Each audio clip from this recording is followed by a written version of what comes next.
আগামী ২ মাস দেশে জ্বালানি তেলের কোনো সংকট হবে না বলে জানিয়েছে বিদ্যুৎ, জ্বালানি ও খনিজ সম্পদ মন্ত্রণালয়।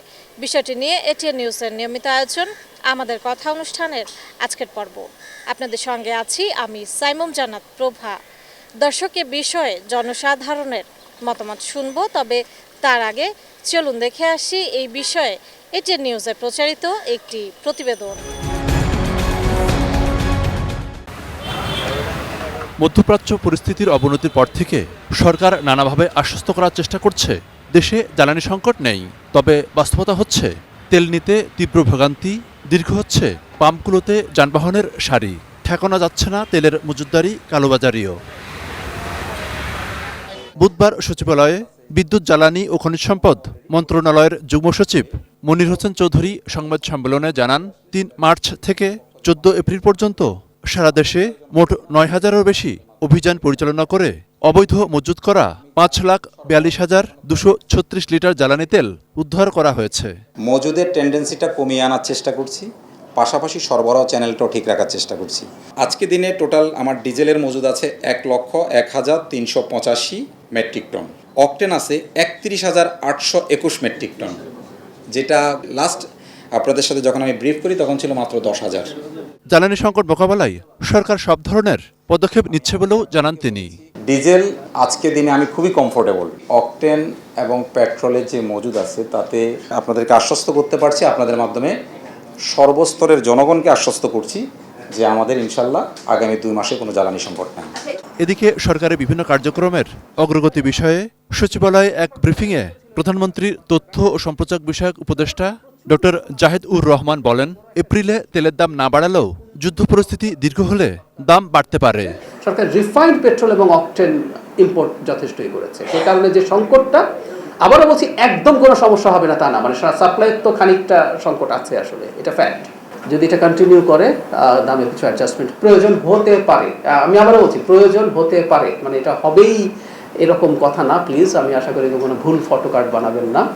শিশুদের হামের টিকা না দেওয়ার জন্য বিগত সরকারের যারা দায়ী তাদের বিরুদ্ধে ব্যবস্থা নেওয়া হচ্ছে বলেও জানান তিনি। এক প্রশ্নের জবাবে অন্তর্বর্তী সরকারের সময় যেসব মব সৃষ্টি করা হয়েছে তা খতিয়ে দেখতে হবে বলেও মনে করেন তিনি। যে আমরা যদি মবের বিরুদ্ধে কাজ করতে চাই, ইন্টারিমের সময়ে পরিকল্পনা করে বা মবের নামে যা যা ঘটানো হয়েছে এগুলো আমাদেরকেও খতিয়ে দেখতে হবে। Monirul Islam Mintu, ATN news, Dhaka. দর্শক, এতক্ষণ প্রতিবেদনটি দেখলেন, এবার চলুন দেখে আসি কি বলছেন সাধারণ মানুষ। আমার মনে হয় যেহেতু পৃথিবী ক্রমান্বয়ে অস্থিতিশীল হচ্ছে, যেমন রাশিয়া ইউক্রেন ওয়ার, তারপরে হচ্ছে মধ্যপ্রাচ্যের যে যুদ্ধ, এই সব কিছুতে আসলে আমাদেরকে এই খনিজ যে জ্বালানি তেলের যে বিষয়টা, এটাতে আমাদের স্বনির্ভর হওয়ার দিকে এগোনো উচিত বলে আমি মনে করি। যেমন নবায়নযোগ্য শক্তির দিকে আমাদের ফোকাস হওয়া উচিত। হ্যাঁ, বায়ুশক্তি, জলবিদ্যুতে কিন্তু একটা আছে, কীভাবে আমরা সৌরশক্তিটাকে কাজে লাগাতে পারি, এই দিকগুলোতে আমরা যদি ফোকাস করি তাহলে ওই পাশটাতে আমাদের প্রেশার কমবে। আর এই যে বৈশ্বিক অস্থিতিশীলতা, সেই জায়গাগুলোতেও তখন আমরা একটু হলেও রেহাই পাবো। যদি সেটা সত্যি হয় তাহলে তো অবশ্যই ভালো। তবে আমরা দেখতে পাচ্ছি যে প্রতিনিয়ত বিভিন্ন পাম্পে মানুষের জনসাধারণের ভোগান্তি হচ্ছে, সেটা থেকে যেন আমরা পরিত্রাণ প্রায় দ্রুত। সরকার যদি সেই ব্যবস্থা গ্রহণ করে তাহলে তো অবশ্যই ভালো হবে, নয়তো আমাদের এই ভোগান্তি এখন চরম পর্যায়ে পৌঁছে গিয়েছে, যেটা আমরা আর সহনীয় পর্যায়ে নেই। তাই সরকারের উচিত দ্রুত ওই সিদ্ধান্ত গ্রহণ করা যেখানে আমরা জ্বালানিতে এই সংকট থেকে পরিত্রাণ পাবো। জ্বালানি সংকটের বিষয়টা দেখি, তাহলে যেই আমাদের দেশে যেই পেট্রোল ডিজেলের যেখান থেকে নেয় আর কি, সেই জায়গাগুলো যদি দেখি লম্বা লাইন, যার কারণে এটা দেখাচ্ছে যাচ্ছে যে আসলে ওনারা যে কথা বলছে সেটা থেকে বাস্তবতাটা ভিন্ন। আপনার পেট্রোল স্টেশনে প্রচুর সংকট, এরপর হচ্ছে একটা দীর্ঘ লাইন। আপনার যদি পর্যাপ্ত পরিমাণ পেট্রোল বা ডিজেল থাকতো তাহলে হচ্ছে এই সংকটটা আগে ছিল না, এবং আগে যখন পর্যাপ্ত পরিমাণ পেট্রোল ছিল তখন কিন্তু এই জ্যামটা হচ্ছে পেট্রোল স্টেশনে দেখা যেত না, যেটা এখন দেখা যাচ্ছে। জ্বালানি মন্ত্রণালয় বলেছে বাংলাদেশে পর্যাপ্ত তেলের মজুত রয়েছে, সেটি আরও আগামী 2 মাস পর্যন্ত চলবে। তো সাধারণ মানুষের মনের মধ্যে একটি আতঙ্ক রয়েছে, আমরা দেখেছি বিভিন্ন পাম্পে তারা হুমড়ি খেয়ে পড়ছে। চট্টগ্রাম থেকে এ নিয়ে আমি রয়েছি মনিরুল ইসলাম পারভেজ। সাধারণ মানুষ কি বলছে আমরা এখন সেটাই শুনে নেব।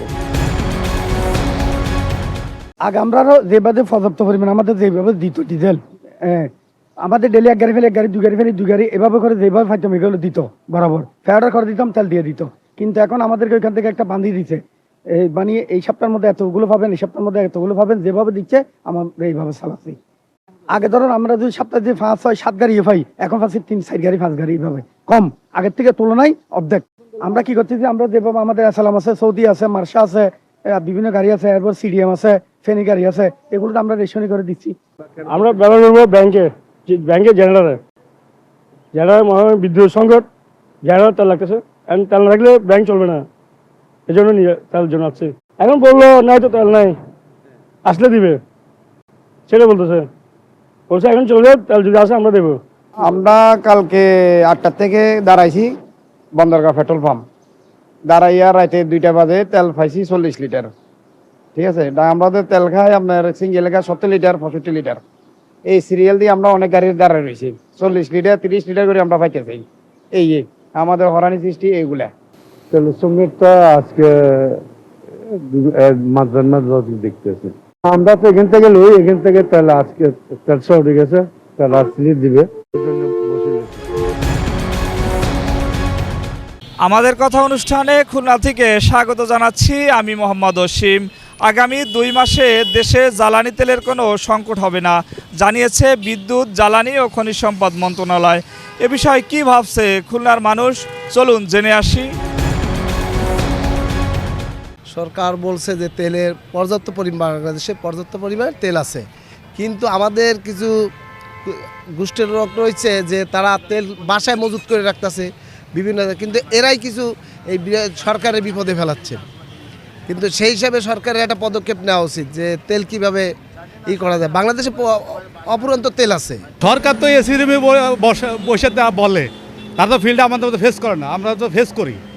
এবার এটা যারা ফেস করে তারা বলে, আমরা যারা স্বল্প আয়ের লোক বা আমরা মানে ফিল্ড লেভেলে যারা লোক, তারা আমরা ফেস করি, তা আমরা বুঝি যে বাস্তবতা কী জিনিস। ওভাবে বললে তো হবে না, বাস্তবে কোনো তেল না। আমি নিজেই এর ভুক্তভোগী, আমি কালকের থেকে এখনও ট্রাই করেই যাচ্ছি, তেল পাচ্ছি না। সরকার বললে তো হচ্ছে না, আমরা তো পর্যাপ্ত তেল পাচ্ছি না। তেল দিচ্ছে 200 টাকার তেল, একটা মোটরসাইকেলে বা প্রাইভেটের দিচ্ছে হয়তো 1000 টাকার তেল। যারা লং ডিস্টেন্স আছে এদের তো এই সমস্ত তেলে হচ্ছে না। সরকার যতই বলে ওই পর্যন্তই শেষ, আসলে বাস্তবে সেটা না। আমাদের সরকারের বিভিন্ন নেতাকর্মীরাও পাম্পে যে তেল পাচ্ছে না, এটা সংসদে বিভিন্ন লোক, আপনার বিরোধী দলের নেতারা বক্তব্য বলতেছে। ইভেন আমি গতকাল 3 ঘন্টা প্লাস দাঁড়ায় তেল পাইনি, এবার আজকে আবার আসছি সেই 7টা থেকে দাঁড়ানো, এখন আপনারা দেখতেছেন প্রায় 11টা বাজে। ইভেন এই লাইনে যারা লাস্টের দিকে আছে এরাও আজকেও তেল পাবে না। দর্শক, এই ছিল এটিএন নিউজের নিয়মিত আয়োজন আমাদের কথা অনুষ্ঠানের আজকের পর্ব। বিদায় নিচ্ছি আমি সাইমুম জান্নাত প্রভা। দেখা হবে আগামী পর্বে।